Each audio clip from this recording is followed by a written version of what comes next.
That little plastic thing that comes with your flash, don't throw it out. It's actually quite handy. I'll show you how to use it after the intro.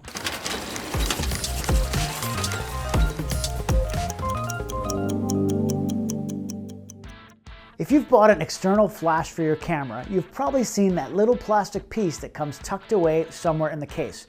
What is it? It's sometimes called a foot, and it's a tiny little stand that you can attach to the bottom of your flash. When shooting with your flash off camera, you'll find that the foot can be used a lot of different ways depending on where you want to place your light. It can be used just by itself when you want to put your flash on the ground, on a shelf, or on any flat surface. If your flash has a head that pivots, you can then aim it up or down from there. But what about getting the flash into other positions? Well, if you look under the bottom of that shoe, you'll see it has a standard 1/4-inch thread, so that opens up all kinds of other mounting solutions. So just with the shoe alone, you can put your flash on top of any light stand that has a 1/4-inch thread.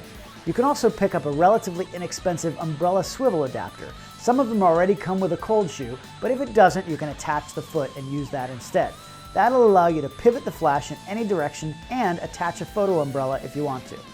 You can also put the foot onto other things like a ball head, a magic arm, or a gorilla pod to give you unlimited flexibility. Since I keep my flash in its case, I always have the foot available and haven't ever lost it. Keep that thing with you and you'll find lots of uses that'll help you get your flash into virtually any position. Thanks as always for checking out my 2-minute tips. I'll have a special announcement next week, so come back at 11 a.m. Eastern and check it out. In the meantime, if you have any photo questions you want answered on a future show, go to askdavidbergman.com and let me know.